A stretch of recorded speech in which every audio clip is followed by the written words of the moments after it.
Morning class, my name is Teacher Molly Otieno. Our topic today is European invasion of Africa and the process of colonization. Our subtopic today is reasons for scramble and partition of Africa.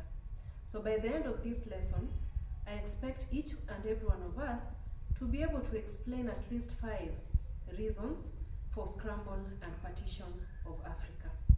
When we are looking at the story of Africa or the history of Africa, we look at it based on colonialism. So we have 3 epochs. We have the pre-colonial period, we have the colonial period, and we have the post-colonial period. Today's lesson introduces us to the new epoch or the new era, which is known as the colonial era. So the first thing we're going to look at, or maybe remind ourselves, in the prior classes, we have looked at the European contacts with Africa. What are some of the reasons that led to European contact with Africans before? Yes, Catherine? Very good. Yes, Jonathan? That is good. Yes, Kevin? That is good. So some of the reasons that led to European contact with Africa before colonialism include trade. We also have some satisfying the spirit of adventure. Some of them also came to Africa to spread their religion, which in this case is Christianity. And some of them also just came because of the voyages of expansion and exploration that were there in Europe at that particular period of time. So today we are going to look at this European invasion of Africa and the process of colonization. And we are saying the subtopic for the day is the scramble and partition of Africa. So let us define some of these words. What do you understand by the term scramble? Yes, George? Very good. So to scramble is to rush for something. So they were rushing for something in Africa. How about partition? Yes, Christian? Very good. He is saying dividing into smaller portions. So dividing, partition of Africa, dividing Africa into smaller portions. Up to there, you realize that Africa was one big continent and people settled in small groups of clans.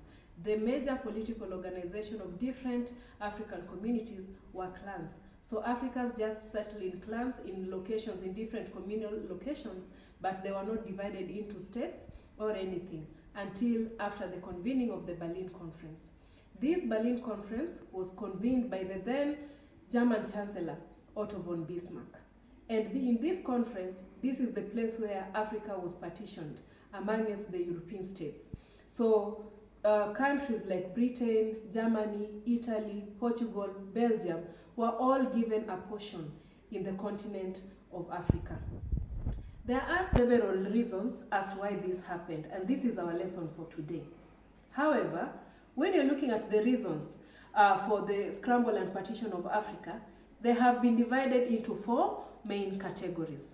We have economic reasons, we have social reasons, we have strategic reasons, and we also have political reasons.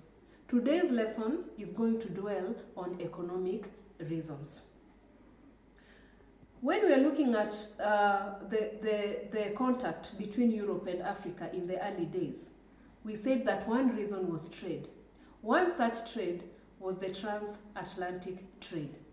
This is a trade that was also known as the triangular trade because it involved different continents. Which were these continents? Yes, Elizabeth? Very good. Very good. Elizabeth is reminding us the 3 continents that were involved in the transatlantic trade. We had Africa, we had Europe, and we had America. Europeans got Africans as slaves, and they were taken to America to work in the lands to produce raw materials, which were then taken to Europe because this was still the time of industrial revolution. So they were using the raw materials from Africa to make goods, and then they would sell these goods back to Africa in exchange for slaves and also in USA. So when USA got independence, they lost the lands in Europe. And therefore, they had to look for places where they are going to get raw materials, they are going to get labor, they are going to get markets for their goods, and the best bet for them was Africa. So when you're looking at the economic reasons, then these are the reasons. So 1, they wanted market for their surplus goods. 2, they wanted places where they could get their raw materials from. 3, they wanted laborers to work into these farms to give them these raw materials.